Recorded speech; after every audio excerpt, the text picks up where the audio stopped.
ज्योतिष के अपने इस चैनल एस्ट्रोफास्ट बाई चंदन मिश्रा में आपका एक बार पुनः स्वागत है। आज हम अपने इस वीडियो में समझेंगे कि जन्म कुंडली में ग्रह सही तरीके से काम करते हैं या नहीं। इसको लेके बहुत ज़्यादा कश्मकश होती है। कई सारे हमारे मित्रों का ये बोलना होता है कि जन्म कुंडली में प्लैनेट काम नहीं कर रहे हैं या फलित गलत हो गया है। तो इस सारी चीज़ों के लिए सबसे महत्वपूर्ण बात जो समझने की है वो ये है कि क्या जन्म कुंडली का जन्म समय सही है या नहीं।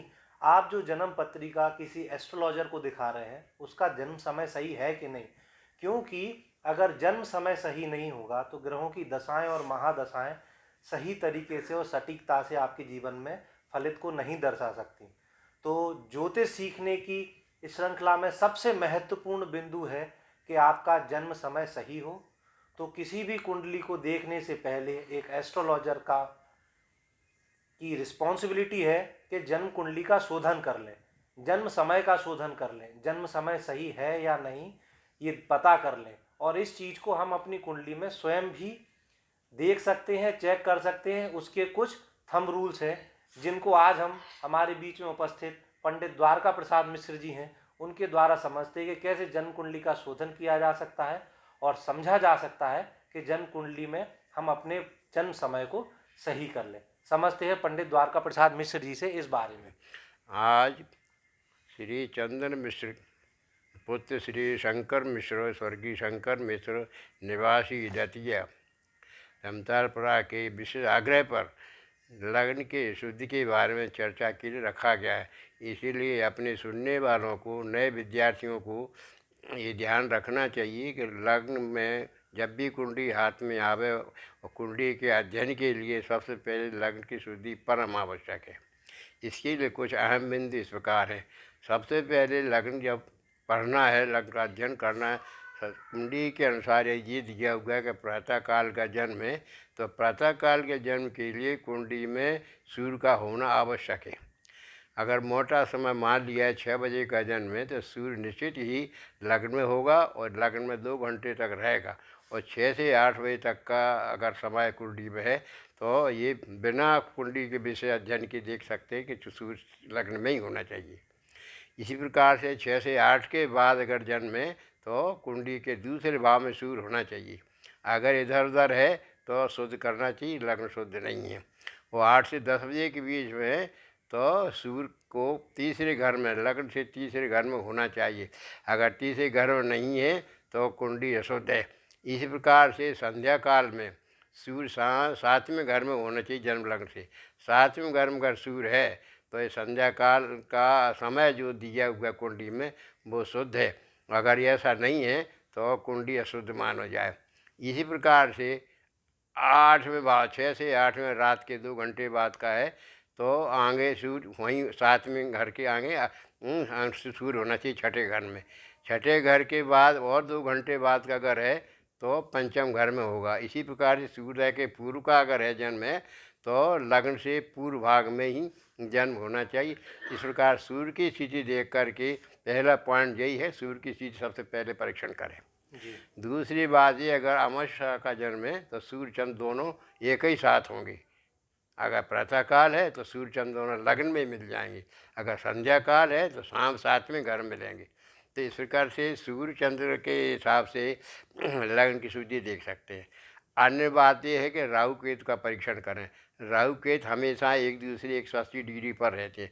जहाँ राहु होगा उसके 7वें घर में केतु होगा, तो इसको भी देख लेना। अमूमन ये सही रहता है, लेकिन नहीं है तो उसको परख लेना चाहिए, ज़रूरी है। इसके बाद सूर्य के साथ दूसरे लग्न को भी देखें। लग्न जो भी है लग्न से चेहरे का मिलान करें। लग्न अगर बलवान है तो बालक का जन्म हिष्टपुष्ट बालक होगा।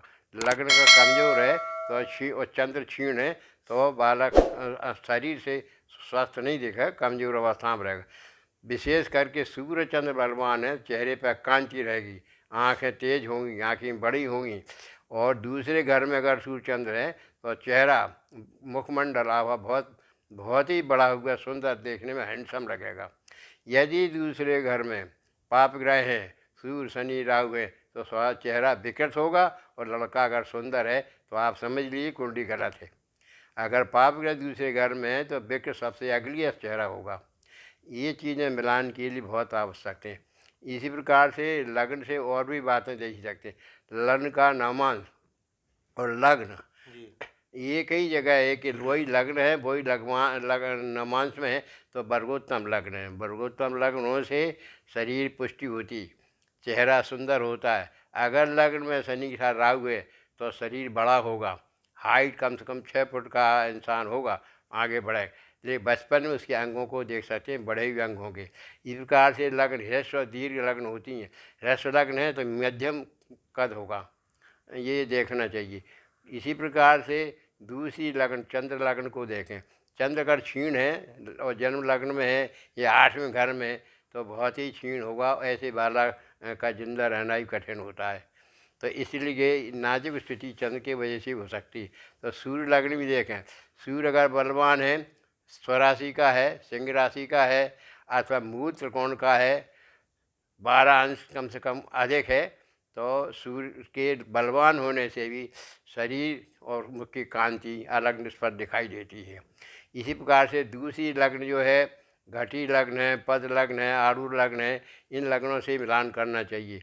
लग्न के विषय में चर्चा कर रहा हूँ, इसको ध्यान से सुने।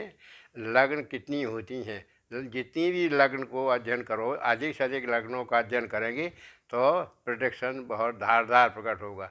जैसे सूर्य लग्न है, चंद्र लग्न है, नवांश लग्न है, पद लग्न है, और भी लग्न हैं जैसे आत्मकारक लग्न है। ये आत्मकारक लग्न में जिस ग्रह के सबसे ज़्यादा अंश हों वही आत्मकारक होती। इन सारी लग्नों से प्रोटेक्शन करेंगे तो जिनसे अधिक से अधिक मिले, जैसे 5 लग्न नहीं है तो कम से 3 या 4 लग्न एक ही सा फल मिले तो फल वो कहने लायक है, शुद्ध है, अन्यथा नहीं कहना चाहिए। इसके लिए पहले चर्चा कर चुके हैं कि लग्न की शुद्धि बहुत परम आवश्यक है। लग्न इष्टकाल पर निर्भर है और इष्टकाल जन्म के समय पर निर्भर है। जन्म का समय अगर शुद्ध नहीं है तो इष्टकाल गलत हो जाएगा। इसलिए जन्म का समय निकालने के लिए कई तरीके हैं। बच्चे का जन्म गर्भ से बाहर आने पर का समय नोट करते हैं। कई लोग नाल काटने के समय को जन्म कट कहते हैं। कई विद्वानों को मत है भूपतन हो उस वक्त नोट कर लिया जाए। इसके बाद पहली सांस जो लड़का देता first cry of the child, उस समय को नोट, इन सारे समयों को नोट करके सबसे लग्न बनावे और जिन लग्न जो बलवान होगी, जिनसे ज़्यादा चेहरा मिले शरीर के अंग। लग्न शुद्धि के लिए तो सबसे बड़ी बात तो ये है चेहरा और शरीर का मिलान सबसे उत्तम है। जिस लग्न से चेहरा और शरीर नहीं मिले तो लग्न बेकार है, वो दृढ़ प्राणायाम के समान है, व्यर्थ खा जाए। इसलिए लग्न की शुद्धि अगर है तो चेहरा बच्चे का अवश्य मिलेगा, अंग मिलेंगे, आँखें मिलेंगी। अगर चंद्र और सूर्य मजबूत है आँखें बड़ी बड़ी होंगी, ये देखने में आभा मंडल उसका बहुत अच्छा प्रकट होगा। ह्रस्व लग्न है तो अंग प्रत्यंग सब छोटे होंगे और उसका दीर्घ शरीर नहीं होगा। अगर राहु 7 लग्न में है तो हाइट अच्छी होगी, लगभग 6 फुट के करीब के शनि होगा।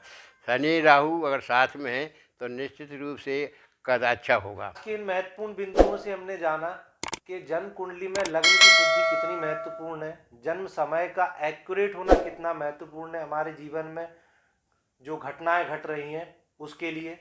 इन सारे बिंदुओं को ध्यान में रखते हुए ही हमें अपना जन्म समय का निर्धारण करना चाहिए।